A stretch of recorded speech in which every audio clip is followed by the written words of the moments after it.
I think this is my third time on this stage today, so I'm getting quite comfortable here. I was in a sustainability event earlier this morning, and then I did one with the Indian community, the Indian space community, and now the one that's most dear to my heart, which is SIS. So the SIS agenda came, for every president of the IAF, you come in and you're allowed to have sort of a topical area or a mandate that you want to do for the next 3 years of your term. And so, I was elected in Dubai 4 years ago, and I sat during that event, that IAC, and I listened. I went to a lot of sessions, I listened to a lot of the conversations, and really, how did I come up with these 3 themes, sustainability, investment, and security? It was by listening to people that were at that event, and I heard recurringly these 3 themes. And I'm often asked when we talk about this topic, how do they interrelate? The IAF, why are you doing security, right? Victoria, we're going to talk about that. Investment, we don't understand. Is it public? Is it private? Sustainability, are you talking about sustainability up there or sustainability down here? And by the way, the Australians are now saying sustaining life in space. So they've added a third dimension to the prospect of sustainability. So it's a great topic area, but I'll tell you, in my mind, all 3 are completely interconnected, but I want to hear from our panelists as well. Because you can't have investment in space if you don't have a sustainable place to invest and a secure environment to operate. So all 3, for me, they're all related. And why? We've seen a transformation in space over the last 5 to 10 years, depending on how you want to look at the horizon. An incredible number of actors now in space. We've seen a 10-fold increase in order of magnitude in terms of the number of operational satellites in orbit. We've seen billions and billions of dollars in new private capital flowing in to our sector. We've seen commercial actors in terms of operational spacecraft overtake all of the public sector actors that are out there. And by the way, one company, and we can talk about it, SpaceX, is now the dominant, but a lot more coming online in this area. And I like to think of space now as a much more multi-actor world, or I should say universe. Much more multi-actor. In the past, you kind of had the commercial guys doing their ComSat stuff. You had the space agencies doing their thing on exploration, on human spaceflight, on science, nerd sciences. But now we have a whole nother set of commercial actors that are involved in this segment. And really it is, you can call it new space or space 3.0 or whatever you want to use as the moniker. But we're in a different era. I've been working in space for 30 years, and the last 5 years is a completely new paradigm. And so want to talk with the task force leaders that thank you guys for coming. Thank you guys for all the work you've done over the past 3 years on this topic area. That I just wanted to do from a setup standpoint, and then we can dive in. But Joe, I want to start with you because you're kind of the leader of the pack here. Can you give us some thoughts about SIS and how this has gone over the last few years and where we're going? Yeah, thanks, Clay. And it was really a opportunity that I really cherished and am grateful for to lead the SIS initiative that Clay envisioned. I think it really was prescient, and it was the right timing to focus on these topics. Particularly, all 3 really are really important. I think the IAF, looking across the portfolio when we started, sustainability maybe was the most mature at the time, and security maybe the least, but all 3 have really great importance. And I think we've made great strides over the last 3 years to incorporate these 3 themes really throughout all the content and activities of the IAF through events and programming at the IAC and other papers and whatnot that we've done. So it has been really important. I think that these 3 themes are also not going away. They're just getting more important. And I think that if we look ahead to the future of the space sector, investment, security, and sustainability, I think we'll get into this, but they're all interconnected, and it's a cycle. You can't have one without the other, and they lead to more investment and more security and more sustainability if you do it right. So it's important that the IAF maintains focus on these themes and makes good decisions and convenes all the stakeholders here, which is our unique ability to do, to keep these 3 themes front and center. All right. So let's get into why they're important. And I don't know, I'm going to start with the big sustainability S down here. Agnieszka, you want to talk a little bit about, from the sustainability standpoint, why are these themes, why are they important from your standpoint, doing sustainability? You'd worked for Planet for years, so maybe you can bring some of that perspective as well. How do you think about it, and how are they interconnected? Yeah, thank you, Clay. Absolutely. I think sustainability was, on the one hand, it's the easiest one to talk about out of these three, because it's clear that space technology has a direct impact on sustainability on Earth, right? So from climate change monitoring to biodiversity monitoring, environmental issues, et cetera, et cetera. But we've always struggled within the space sector with connecting what we do with the real world out there. So for us, it's obvious, but for most of the world, it wasn't, or it isn't. We have a tendency to talk to ourselves rather than talk to people outside. And it's been really important for us to kind of make those connections and build those bridges, so that we show that space sector is really this sort of horizontal sector rather than vertical, that we impact so many different areas of life. And it is a huge part of today's economy and the well-being of humans on Earth. And but to be able to deliver on our promises, we also have to make sure that we keep the space environment sustainable, right? Because it is limited, especially the orbits that we use, which are limited. And it's something that has been very, very interesting for us to work on, because we've actually came outside of our little space or IAF box, and we've been bringing in experts and talking to people who actually are the users of what we are producing and what we are creating, and to kind of showing that space environment. Because, a lot of times when you go and I have these conversations with Uber drivers, I don't know why, but I like oversharing with Uber drivers a lot. And they often, I will ask you, what do you do? Like, or where are you going? When I mention space, they think it's like, oh, it's super weird, right? And they think, oh, so you want to be an astronaut, or you want to, you're chasing aliens, whatever, because that's what people associate with space. And there's nothing wrong with that, except that there's just so much more than that. Mm-hmm. And I'm like, well, you're driving me using navigation, right? PNT, like this is space. And I think this is the connection that we're lacking, that we're not very good at making often. So our task force was trying to do that. And it's now I think we can proudly say that IAF is organizing GLOC, which is the Global Conference on Climate. Next year is going to be in Rwanda. We had one, was it a year or 2 years ago? 2 years ago. 2 years ago in Oslo. And so it's not just about looking from here up, but looking from up there down, and that it really benefits the society as a whole. So that's something that we've been working on, and it's been really exciting.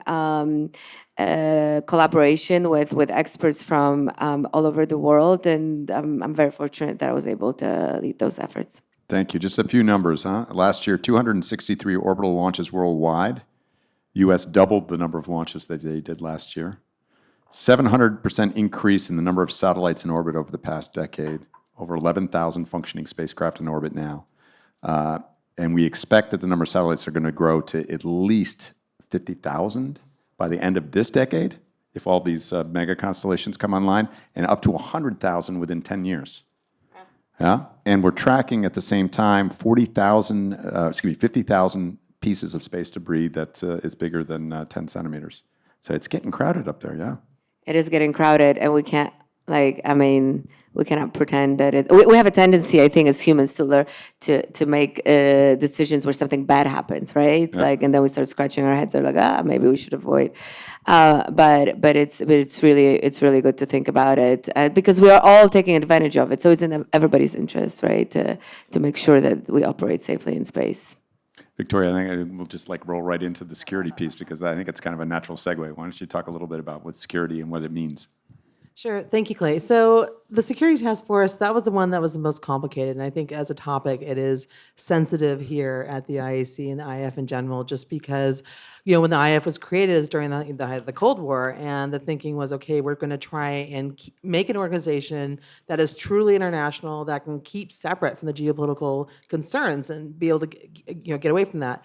again, that made sense like decades ago, but we're in a different environment, in a different operating domain. The technologies has changed, the number of actors have changed, the type of actors have changed, the type of activities have changed.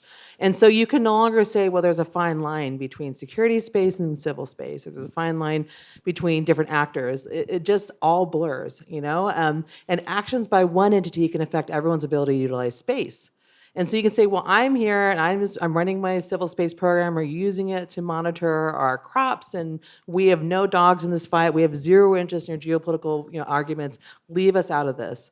Would that we could. Unfortunately, if there's some sort of action that creates like debris in orbit, let's say someone decides to shoot down another country's satellite, or even to test against their own satellite, we know what's going to happen. There's going to be hundreds, if not thousands, of pieces of debris that are in orbit.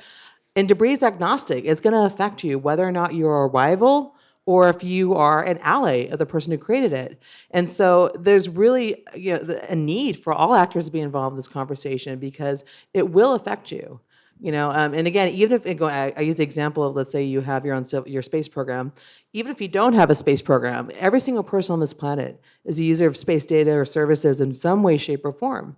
And so it's to everyone's benefit to make sure that there's no interruption, degradation, interference, spoofing, some sort of danger to your access to or use of the space data and services.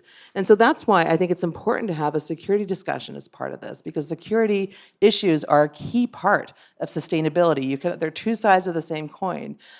Things that are created that make space unstable can absolutely affect the long-term ability to utilize it, and that, in essence, is space sustainability. And again, going on to the other part of this, the investment part. If companies or countries are investing large sums in technologies and companies to be able to operate in the space domain, if there's some sort of activity or conflict that makes the domain complicated to work in, cluttered, and difficult, that's going to be a draw against your investment. It's going to make it more expensive to use.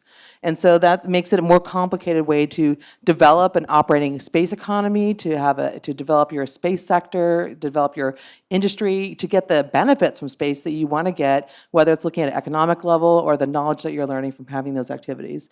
And so again, that's really why I think it's important to have a security part of the conversation. And obviously I feel very passionate about it, but really it's been a challenge for this. We have a security committee, just in case anybody's worried. Yes. Yeah, it's very active, and it was a great discussion. I was stopped in the other day to listen. Debris is agnostic. I'm going to use. Can I use that one? I Please love that. do. Debris is agnostic. I also love every nation has a border with space. That's one of my favorite ones. Pam Melroy. First time I ever heard it, I was like, I love that. All right, Carissa, the money. We need the money, right? No bucks Rogers, right? So investment is really interesting.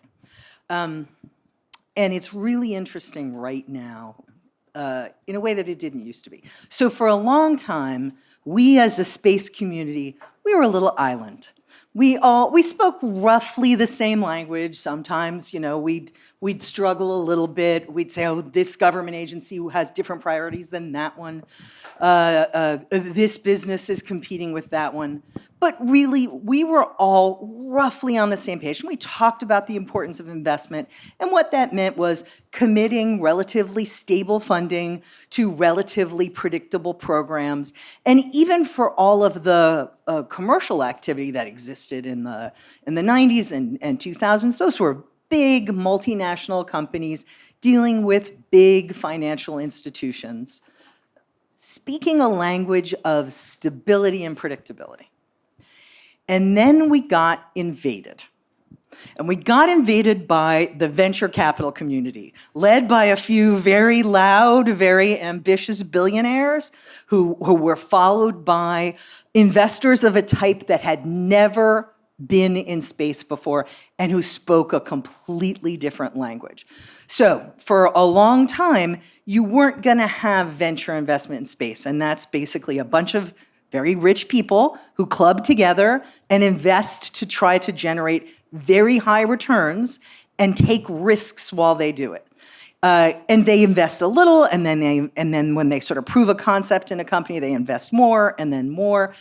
And that doesn't really work if you're trying to build a $500 million satellite. You can't build a tenth of a $500 million satellite and see how that goes. The technology breakthrough of small sats had pretty much enabled venture investment in space.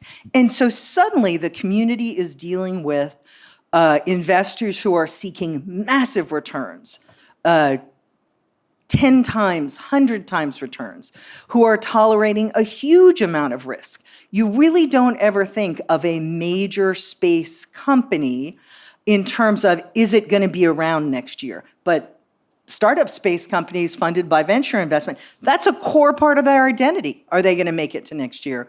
What's that going to look like? And so the investment task force has really been a fascinating effort to try to extract the common interests and the common conversation and the common currency of these communities that are coming together. So all of the transformation Clay just talked about, 10 times as many satellites in the sky, 2.5 times as many launches, dozens more launch vehicles, hundreds of companies globally. That over the last decade has been enabled by venture capital coming into the space community. Now, that's changed the way all those other investors and actors have behaved, and it's sort of positioned us to the question of what next. And I think that actually, from an investment standpoint, that's a bit of a hard question. So we'll talk about that later. Well, yeah, go ahead. I just wanted to build on that, Chris. I think you brought up a good point about how the sector started as government funding and big companies allocating capital, like in a very traditional way. And then this new venture capital came in, which has different risks and different expectations. But that traditional government and big company capital is still here too, Sure. right? And responding exactly, to venture right. capital. So we have all of it, which is good for the industry.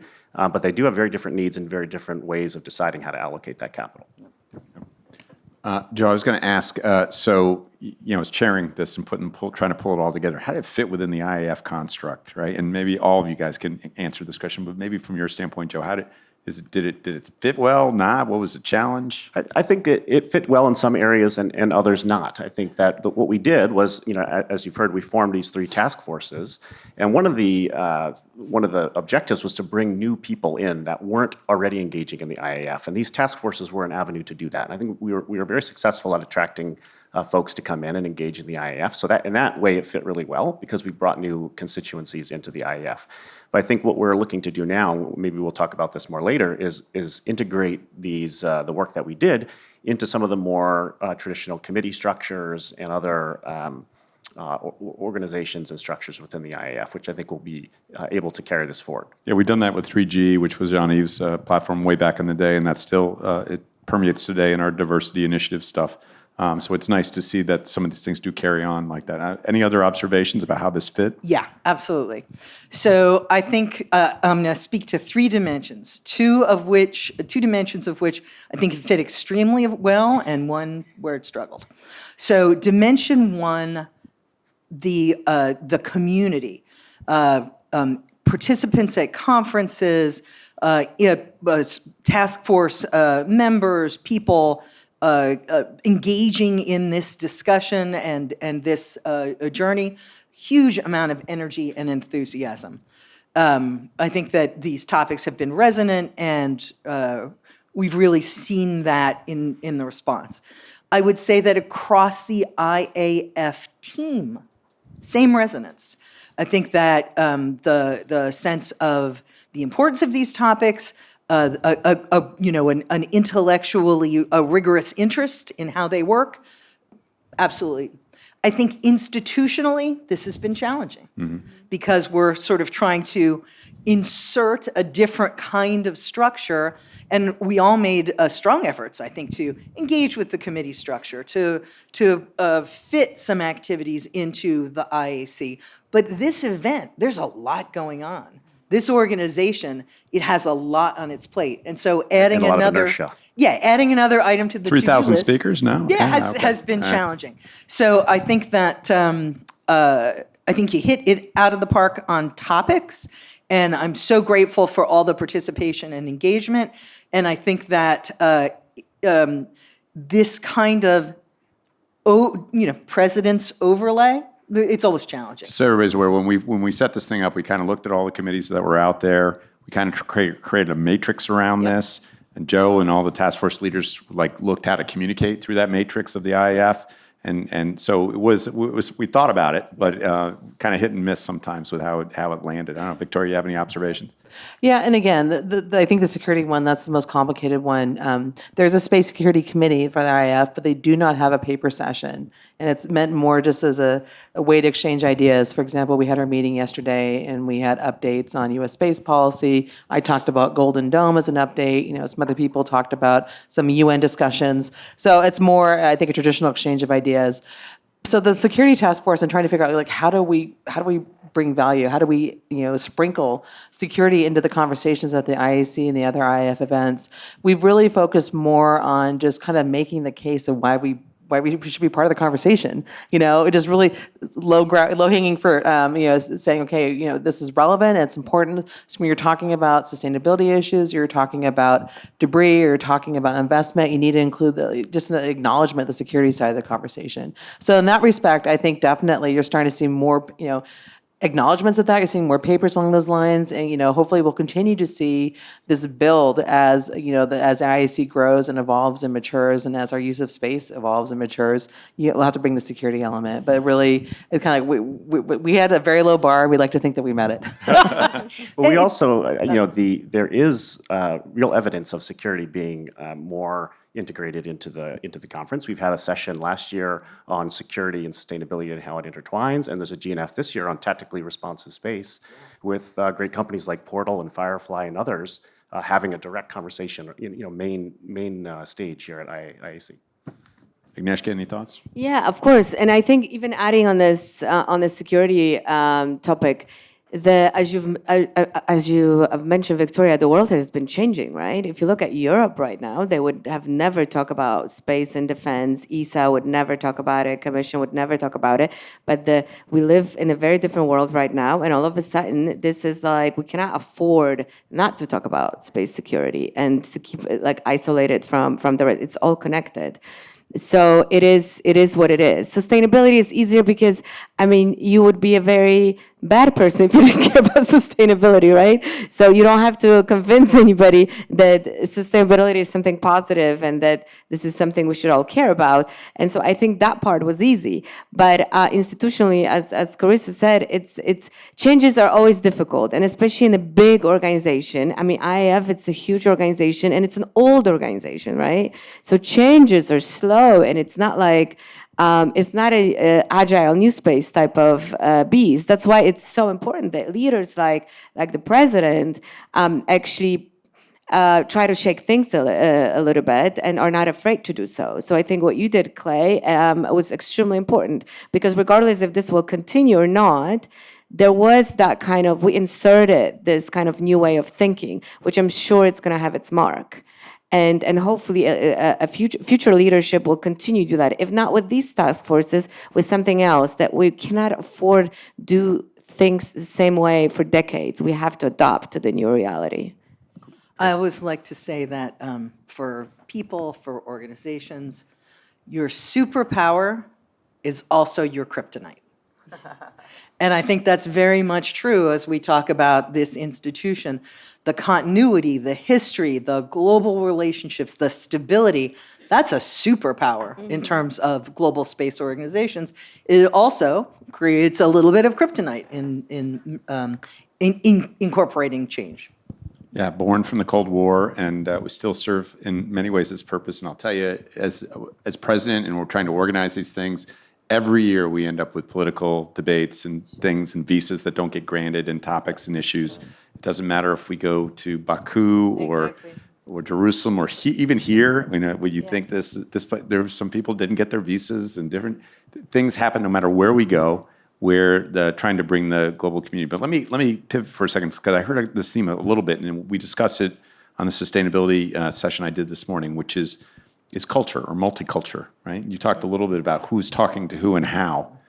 And when we talk about this issue of sustainability and security and even the investment piece, this idea that different space actors are different culturally, like if you're from China or you're from Japan or the US, or culturally you might think about it differently. You might think about the commons of space differently. You might think about how you operate in space, How do you invest in space? Does the money come from the private sector, the public sector? What's the risk tolerance? Can you guys talk a little bit about the culture and what you see in the topic areas and how it relates back to culture? Yeah, of course. I mean, culture is a huge component, and it's also something that's very difficult to change, right? Because it's rooted in something, in a way of thinking, and I think this is why, and maybe this is going to get like much more political. But again, I'm based in Europe, and like there has been a huge shift in kind of shift of how you look at things and kind of culture in doing space because of the world around us forced us to do so. And there has been that culture of looking at space purely from a civil perspective in Europe for so long. And many would argue now that maybe that wasn't the right way to approach, just because we are behind and because we cannot meet certain challenges right now. And so that kind of culture is changing and it's shifting in places like Europe. And you also look at companies like, for instance, I can mention Planet, where I was working for 8 years. The culture of that company was purely, we're going to do commercial, we're mission driven, we want to save the environment, we're not going to depend on governments. And this was really genuine. This wasn't a PR stand, right? This was the culture of that company, and they were hiring people only who kind of fit into that culture. But then the world happened, and they had to, that culture had to be changed, not only to survive as a company, but also to have an impact, continue to have an impact, but from just a very different angle. So you cannot be stuck in. Yeah, I was on the panel with ISRO and InSpace earlier today, and all they could talk about was the private sector in India, which 10 years ago huge. you No, never would have. 3 years ago. 3 years ago, ago. yeah, you Like, never they would would have been heard like, the no topic, such yeah. thing. And they kept sorry. Go ahead. Just yeah. Go ahead. No, Go ahead. this is. I mean, you're absolutely right. This is it, and also like the private sector in general. When you go back at, like, for instance, I look at COPUS, and conversation there. I mean, the culture is changing, and it's a fact. Okay. Yeah, Victoria, so, go to ahead. go into the security side for culture, I mean, there's been a huge shift. I mean, for many decades, security space was the provenance of government actors, military entities, basically the geopolitical superpowers. And you were looking at the private sector maybe being there as part of support. And then, of course, from the U.S. perspective, they didn't really talk about space being a warfighting domain. They talked space as a sanctuary, that sort of things. And then really within the past 10 years, the pendulum has just swung the other direction, where the U.S. started up, many countries started up space forces, the U.S., China, Russia, France, Japan. The UK's got a space command, Australia's got a space command, Germany's got a space command. All these organizations you're starting to see a rise, a proliferation of military space organizations as more countries find themselves dependent upon space for national security reasons. And so they're saying, okay, we need to have some sort of military organization to support it. And so I think with that proliferation of interest in military space, I think it's really shifted how people talk about space security issues and what they're willing to talk about. And I was just reading today, an article that came out in Space News about a news story about how Canada is talking about the need to develop, counter space capabilities, and the need to be able to have offensive capabilities. I'm like, Canada, that's unusual. So I mean, I think we're starting to see a normalization of these topics, and so with that, I think it is really important to have opportunities like we have here at the IAC and the IAF to have these international discussions to say, well, what do you see as responsible behavior? What do you see as risky behavior? Because there's not commonality. There's not a common understanding, and frankly, even the understanding of the language is different. In English, we differentiate between safety and security, but many languages do not. And so when you're trying to talk about, well, I find this as an affront to space flight safety versus space security, and in English we think we're making two different points, in other languages you're not, you're just talking past each other. So I think it's very important to have these conversations here. Lisa Campbell said that space is a warfighting domain. And I was going, okay, Lisa, all right, Right? Go ahead, Chris. We've changed the venture capital culture. When this surge of venture capital investment coming into startup space companies, it began roughly a decade ago. there was very much a focus on commercial, retail, industrial customers, not government customers. And it wasn't just, oh, we're less interested in government customers. It was kind of a repudiation of the government as a customer. Government is slow. Government is not going to let us scale. Government is not what we're interested in. I had some conversations that make me smile these days about that very topic with startup founders. And in fact, because of the time frame for space capabilities, because of the capital intensivity, because of the expertise that's resident in many government agencies in many spacefaring nations, and because of the transformation of the global geopolitical environment to one of higher conflict, space, I think, has been a bit of a bellwether for the shift to defense tech in Silicon Valley and other venture capital communities. So it's not just national culture, it's not just the space community culture getting changed. We're affecting the world as well in some unexpected ways. Yeah, just to double click on that, the change between in the approach of the venture capital community towards national security could not have been more stark. I think if you remember Google Project Maven, where the employees of Google basically revolted because they were going to work for on a government program, companies like Palantir relocated their headquarters from Silicon Valley to Colorado because they weren't welcome there. Yep. Now, venture capital really is being led by the defense tech funds, and that is the number one subsector. And I think space was really kind of at the pointy end of that spear. And maybe if I can add to that also that the kind of a general culture of like doing business. So space, we're often a collateral damage of like larger political discussions, right? So you also see this shift where, and this is something that I'm not excited about, is that like I feel like international cooperation is suffering right now, right? Especially the transatlantic cooperation. It's all about being autonomous. It's all about being sovereign. It's all about protectionism. On many fronts, and also space, which is not exactly what we want to have in the space sector. That's why I think events like this one are extremely important, because it's a very rare opportunity where actually all do get together and talk to each other. And even though the big bosses in gray suits in our capitals, don't get up, we're still trying to conspire a little bit how to make something work. I would argue that I absolutely agree. We're seeing global cooperation under pressure and weakening. But we're seeing new bilateral and multilateral relationships emerge that are very interesting as a result, I think, of that pressure. Right. It's not just a spoken wheel anymore. You're seeing it connected across the different ways. That's motivated Europe in a way that not before, yeah? Absolutely. Magnisha's right. Like, there are countries that want their own sovereign capability, and that's just, looking at this through the SIS lens. That's a security imperative that is driving more investment, because now we need more than one a remote sensing constellation or PNT constellation. And then that drives a sustainability challenge, because now we've got 5 PNT constellations. And is it necessary? Oh, back to the days of the GPS Galileo. Yeah, that seemed like a long time ago now.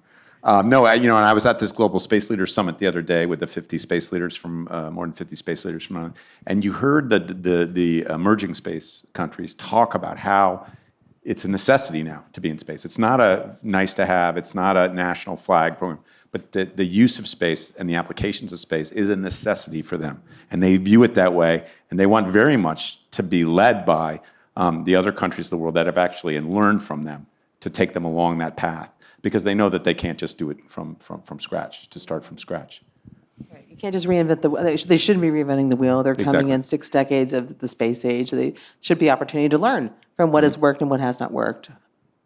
I wrote an op-ed in Nature 3 years ago now, and I'm going to do a commercial for it because it's relevant to this, because I think the topic is so important. It was a very simple little piece, and all it said was, every country needs a space agency.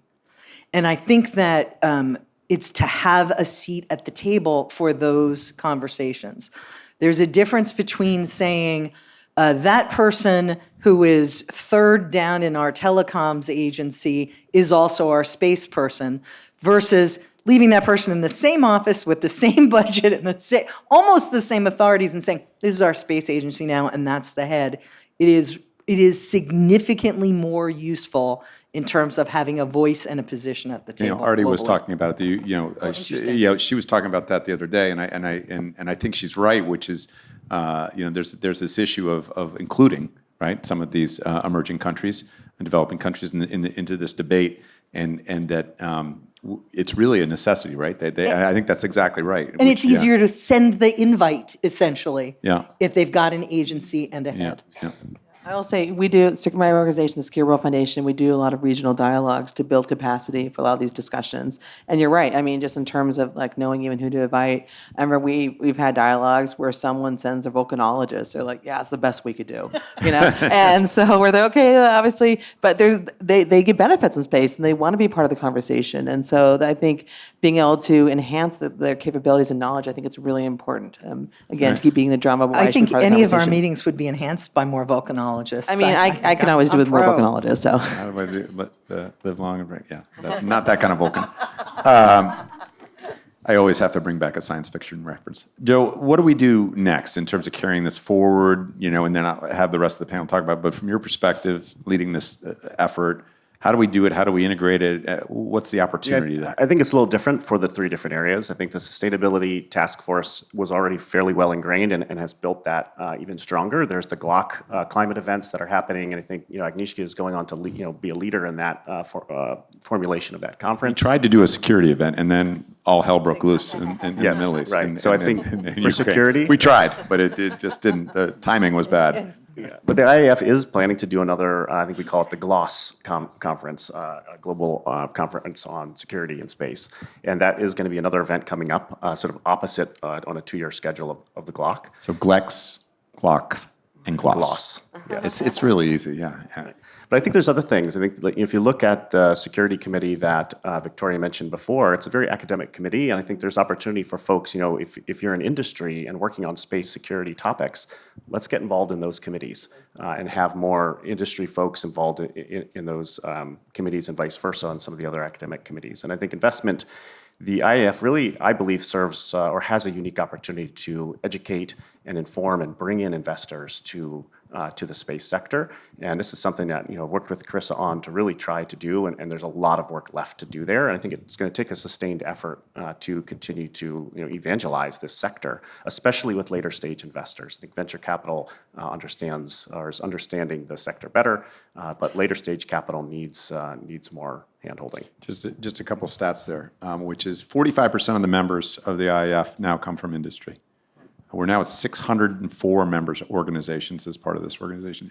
And it's more than half of the, by the way, more than half of the revenue is coming from industry into this, which this goes to this multi-actor community that we have here. And so, but we're underrepresented in terms of industry on technical committees. We're underrepresented with industry in terms of the bureau that runs this organization. I'm one of the few people that came from industry into that.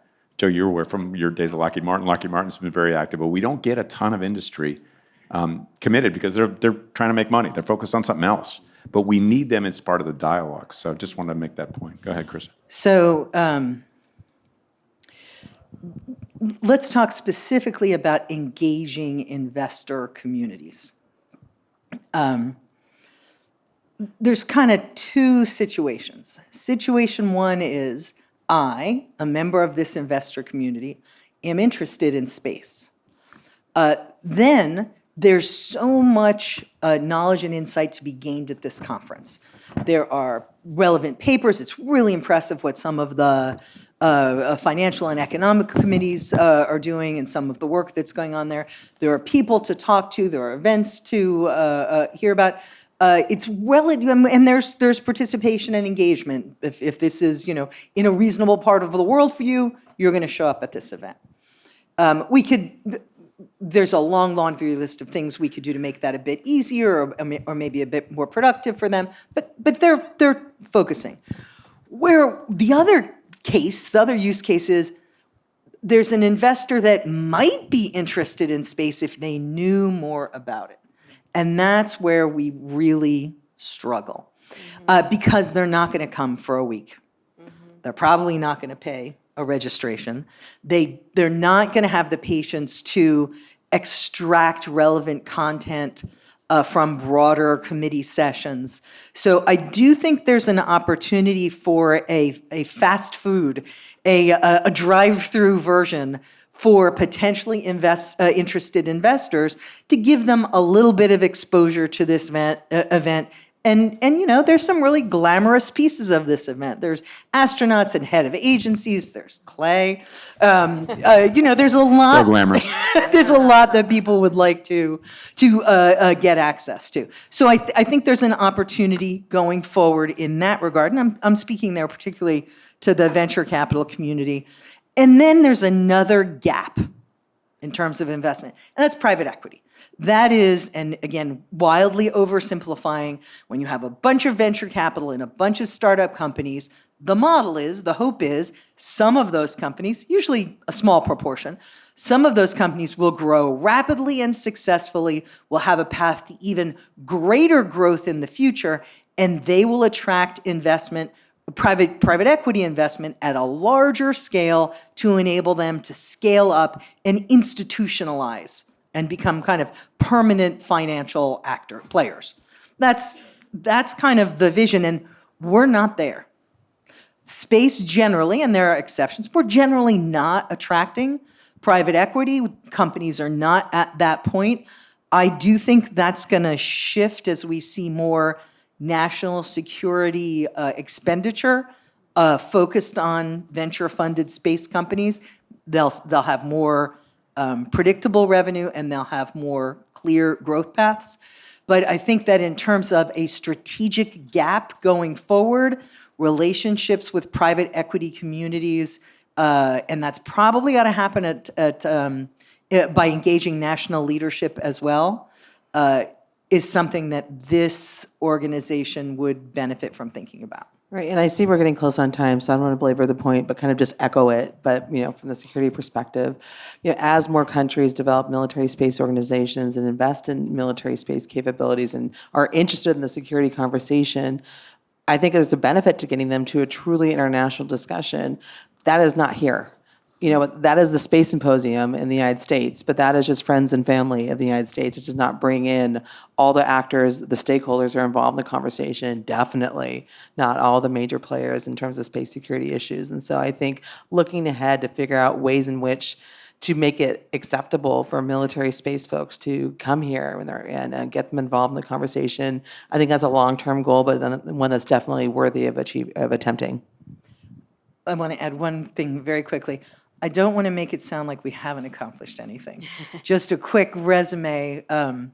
The investment task force included people from the Asia-Pacific region, from the Middle East, from Europe, and from North and South America. I want to thank Elżbieta Jablonska, who was an incredibly active member of the task force.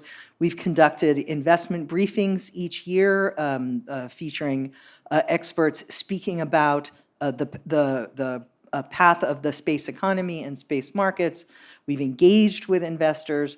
So I really do want to thank you, Clay, and also thank everybody here, because we worked as a team for enabling us to do that. Maybe just one last thing from me that I just wanted to kind of highlight that I want to make sure that kind of the excitement about sustainability doesn't go away, because I feel there's so much focus in general, and I don't mean like here, but just in general, and the focus is shifted to security and defense. And I always remind everybody that just because we have conflicts in the world, and just because defense and security is priority, it doesn't mean that the issues with environment, climate have stopped or slowed down. So this is also an emergency, and this is also very important, and we as a sector can play a very big role in that. So I would like to, I kind of always urge people not to lose that focus. Everybody keeps asking me what I'm going to be doing once I'm done with being president of the IAS. Maybe I should start the IAF Space Force. What do you think? I'm kidding. Someone just had a heart attack in IAF somebody said, Central Control. No, you can't do that. Look, I think that the overall objectives, I said at the outset of this event, which is I heard these themes time and time again, and this goes back 4 or 5 years ago. I'm really happy that we've been able to stand up these task forces to integrate this in. I'm glad it's going to be working now into the committee structure of the organization, that it's found a home in a lot of these places. Still a lot of work to do in all of these sectors, but it's part of the constant evolution of this organization and trying to keep it updated and relevant.